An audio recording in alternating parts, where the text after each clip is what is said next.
Het loopt alweer aardig tegen de kerst en dat betekent dat er weer allerlei activiteiten zijn rondom deze viering. Zo ook een speciale bijeenkomst voor schippers, waarbij iedereen trouwens welkom is.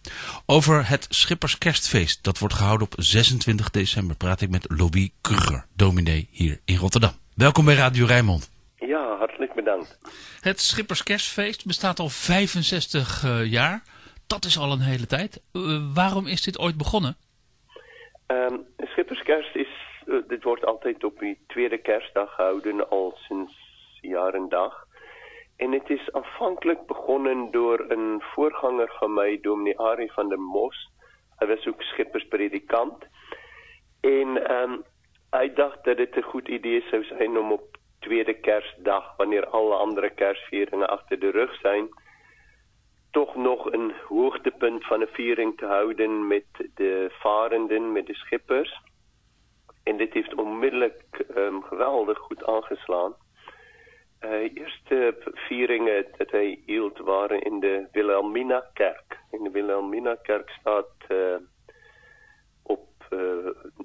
was in de Oranjeboomstraat. En misschien zullen van de oudere luisteraars dat nog weten. Een prachtige kerk waar mensen nog met veel heimwee en nostalgie aan terugdenken. En het was blijkbaar, ik heb het nooit mogen meemaken, maar het was blijkbaar een heel indrukwekkende kerk.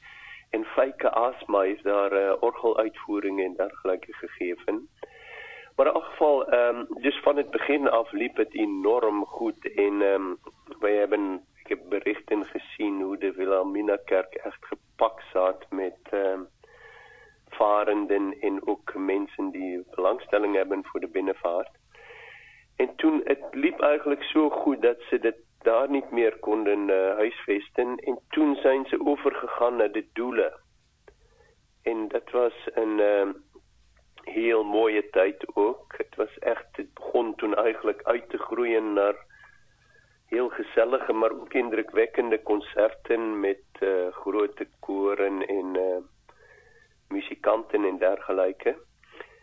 En dit was eigenlijk een heel mooie tijd, maar er zat alleen één probleem aan, dat het geweldig duur is om zo'n schipperskerstfeest in een zaal als de Doelen te houden, een theater als de En wie werkt er in de nacht? Taxichauffeurs, verpleegkundigen, mensen in de continu, agenten, havenwerkers. Iemand moet het doen. Nachtwerk. Ja, ik ben ook de klos. Alfred Blokhuizen. Heel veel lekkere muziek en ik praat met mensen over het nieuws dat hen persoonlijk raakt. Niet slapen, werken.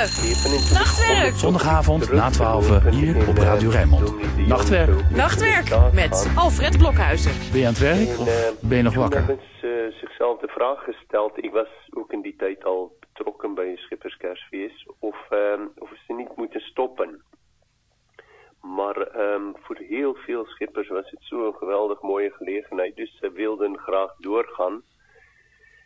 En toen hebben wij besloten om niet langer in de Doelen, omdat het toch een beetje, niet helemaal strook met de geest van kerst. Om zoveel duizenden, het was eerst guldens en toen euro's. En dan praat je toch over enorme bedragen.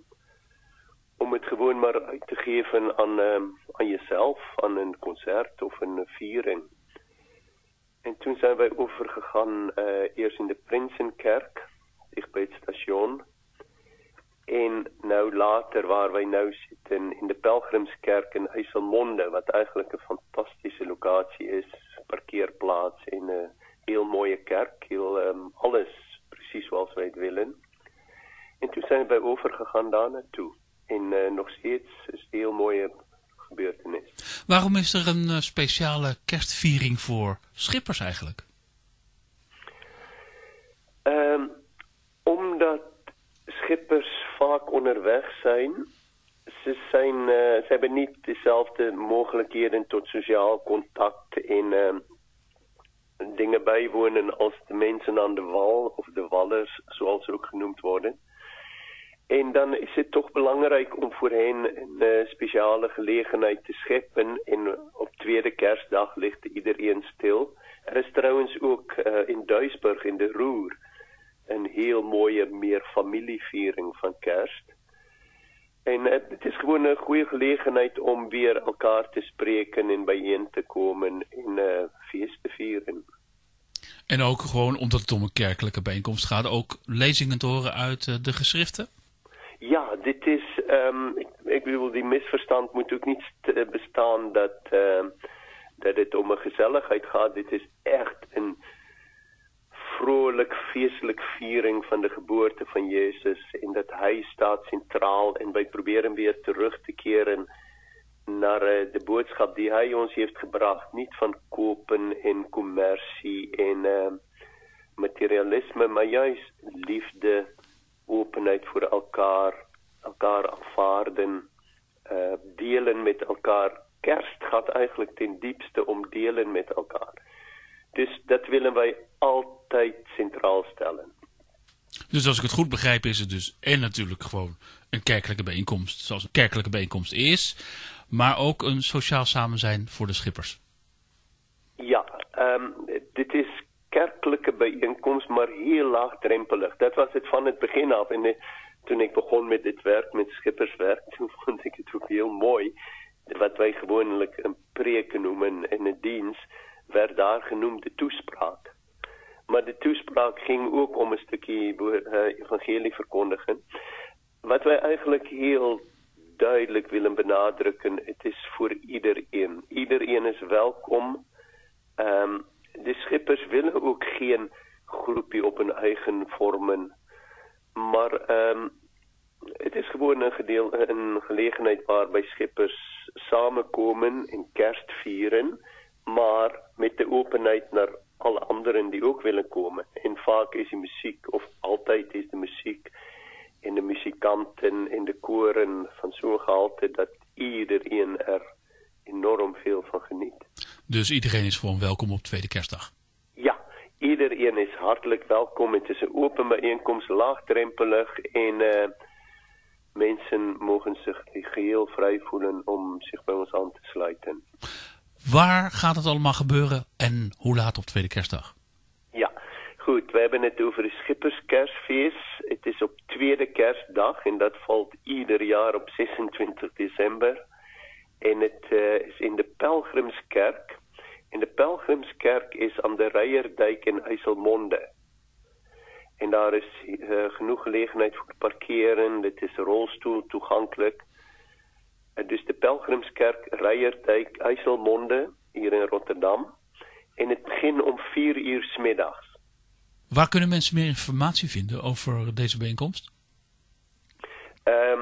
Dit zal op die website van de Binnenvaartpastoraat wordt aangekondigd. Het wordt op de website van de Koningskerk aangekondigd. En wij flyeren ook en er zijn ook vele posters die wij ophangen bij de kerken en dergelijke. Ik wens u een mooie dienst toe dan.